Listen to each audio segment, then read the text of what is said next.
네, 안녕하세요. 김주현 세무사입니다. 오늘은 저와 함께 사업자 등록 신청하는 거에 대해서 알아보도록 하겠습니다. 사업을 하시게 되면 국가에 꼭 신고를 해야 됩니다. 간혹 어떤 분들은 난 사업자 등록 신청을 안 하고 사업을 할 거야 라는 분들도 계시긴 하지만 나중에 받게 되는 불이익이 여러분이 생각하시는 것보다 굉장히 큽니다. 그렇기 때문에 처음 사업자 등록을 신청하는 것부터 저와 함께 이야기 나눠보시도록 하겠습니다.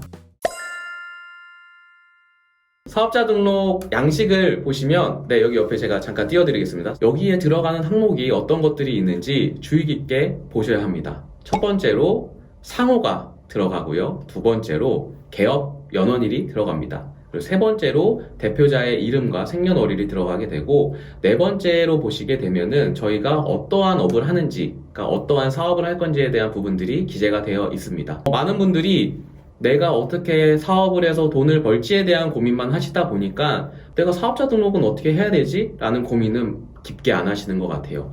사업자 등록은 한번 신청을 하시게 되면 수정하기가 쉬운 것도 있지만 어려운 부분도 충분히 있습니다. 어떻게 사업자 등록을 신청하느냐에 따라서 여러분들이 나중에 말씀드리게 되는 소득세 감면이라든지 창업 감면이라든지 이러한 부분들도 가져가실 수 있기 때문에 사업자 등록 신청 전에 꼭 세무사님들과 상담을 하셔서 내가 어떤 업종을 어떻게 사업을 영위할 건지를 꼭 확인해 보시길 바라겠습니다. 그리고 두 번째로는 아까 잠깐 말씀드린 창업 감면이라는 제도가 있는데, 창업 감면도 되는 업종이 있고 안 되는 업종이 있습니다. 그러다 보니까 나랑 똑같은 비슷한 업종을 하는 사람인데 어떤 사람은 소득세를 하나도 안 내고 어떤 사람은 소득세를 50%만 내고 나는 다 내고, 이러한 부분들이 충분히 발생할 수 있습니다. 사업자 등록 신청 전에 업종을 어떻게 신청을 해야 되는지를 세무사님들과 확인하시길 바라겠습니다.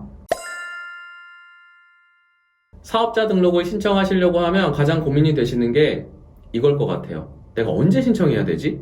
내가 지금 사업을 구상할 때 지금 신청을 할까? 아니면 나중에 정말 내가 매출이 일어날 때 신청을 할까? 이런 고민을 하실 텐데, 법적으로는 사업자 등록 신청은 저희가 영업을 개시하고 20일 내로 해야 됩니다. 처음 창업을 하시는 분들은 개업일 전후로 사업자 등록증을 신청하실 수 있습니다. 그러면 사업자 등록증을 빨리 하는 게 유리하냐, 늦게 하는 게 유리하냐에 대한 부분들은 저희가 어떤 업을 어떻게 하느냐가 가장 중요한 것 같아요. 예를 들면 창업을 준비하는 기간이 길지만 그 기간 동안 내가 써야 되는 비용들이 발생할 수 있거든요. 그럴 때는 저희가 미리 사업자 등록증을 내셔서 해당 비용에 대한 부분들을 경비 처리도 인정을 받으시고 부가세도 저희가 매입하는 부분이 있다면 저희가 물건을 사면은 부가세 환급을 받을 수 있거든요. 그러한 부분들도 충분히 가져가실 수 있는 장점이기 때문에 꼭 염두에 두시길 바라겠습니다. 두 번째로는 상호에 대한 고민은 아마 다른 세무사들과 상의를 하실 게 아니라 아마 본인이 내가 어떤 상호를 해야 될지에 대한 부분들을 많이 고민하실 것 같아요. 근데 여기서 주의하셔야 되는 건, 요즘 이제 간판들을 보면 되게 다양한 간판의 형태가 많이 나오고 있잖아요. 그런데 이제 이게 글씨가 아니거나 영문이거나 이러한 부분, 아니면 기호가 들어가 있거나 나는 네이클로바를 너무 좋아하니까 내 상호에 네이클로바를 넣어야지 하는 건 저희가 하실 수가 없어요. 신청이 불가합니다. 그렇기 때문에 상호를 고민을 하실 때도 이게 저희가 가능한 상호인지도 꼭 확인해 보시길 바라겠습니다.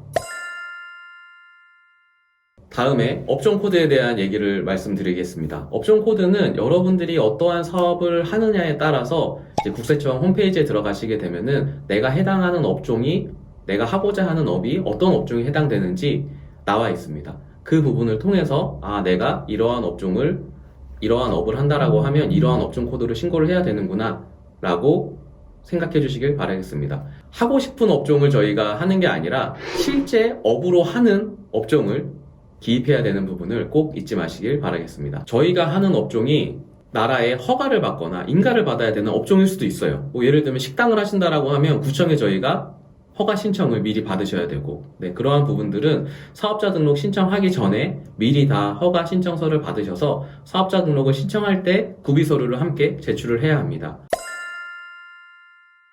사업자 등록증 맨 위에 보시면 이런 문구가 있습니다. 일반 과세자, 간이 과세자, 면세 사업자라는 이제 이러한 글귀가 있는데, 이거에 대해서 제가 설명드려 볼게요. 먼저 간이 과세자는 소비자를 대상으로 하는 업종이 가능합니다. 두 번째로는 기준이 있습니다. 연 매출이 8천만 원 미만이어야 됩니다. 만약에 우리가 처음 창업을 할 때 연 매출이 8천만 원 미만일 거라고 예상을 해서 간이가세자로 사업자 등록 신청을 하게 되면 해당 기간 동안 저희가 뭐 정말 사업이 잘 돼서 연매출이 8천만 원이 넘는다라고 하면 그 다음 연도에 일반 과세자로 전환이 됩니다. 예를 들면 저희가 2022년 1월 달에 개업을 했는데 2022년이 너무 대박이 난 거예요. 대박이 나서 연매출이 8천만 원이 넘게 되면 2023년부터는 간이과세자에서 일반 과세자로 자동으로 전환이 됩니다. 저희가 선택할 수 있는 건 아님을 꼭 기억해 주세요. 간이과세자의 장점에 대해서 설명을 드릴게요. 간이과세자는 부가세 신고를 1년에 한 번만 하면 됩니다. 굉장히 큰 장점이에요. 만약에 일반 과세자로 저희가 사업자를 하게 되면 개인 사업자의 경우 1월 달과 7월 달에 부가세 신고를 2번 해야 합니다. 네, 근데 간이과세자는 한 번만 해도 되니까 너무 편하겠죠. 두 번째로는 간이과세자는 부가가치세를 계산을 함에 있어서 일반 과세자보다 더 적은 세율로 납부를 하게 되어 있습니다. 그렇기 때문에 처음 사업을 시작하시는 분들은 간이과세자가 유리한지도 꼭 확인을 해보시길 바라겠습니다. 간이과세자를 하시게 되면 나 그럼 소득세도 내가 따로 일반 과세자들하고 다르게 계산하는 거야? 라고 의문이 드실 텐데 소득세는 일반 과세자와 똑같은 형태로 신고를 하고 납부를 하게 됩니다. 그렇기 때문에 내가 간이과세자를 하게 되면 부가가치세의 세금을 절약할 수 있구나 라는 부분을 꼭 기억해 주시길 바라겠습니다. 앞서 설명드린 것처럼 그러면 모든 사람들이 간이과세자가 세금을 적게 내니까 간이과세자로 신청을 해야 되는 거 아니야? 라고 고민을 하실 거예요. 반면에 간이과세자가 가지고 있는 단점은 저희가 물건을 살 때 혹은 인테리어를 하시거나 여러 가지 설비를 구입하실 때 발생하는 부가세 환급을 받기가 어렵습니다. 그러다 보니 사업의 형태에 따라 내가 간이과세자로 갈지 혹은 일반 과세자로 가서 내가 이런 사업 설비나 이런 거에 해당하는 부분에 대한 부가세를 환급받는 게 유리한지는 꼭 사업자 등록 신청 전에 세무사님들과 확인하시길 바라겠습니다. 오늘 저와 함께 사업자 등록 신청에 대해서 같이 함께 이야기하는 시간을 가져보았습니다. 어떠셨어요? 조금 사업자 등록을 어떻게 신청해야 되는지 감이 오시나요? 여러분들이 이러한 부분들을 주의 깊게 확인을 하셔야 향후 발생할 수 있는 세금을 정말 절세라는 틀에 가두어서 내가 정말 짜임새 있게 세금을 내고 있구나 라는 부분이 결정이 되실 거예요. 이 점 꼭 잊지 마시고 사업자 등록 신청하시길 바라겠습니다. 감사합니다.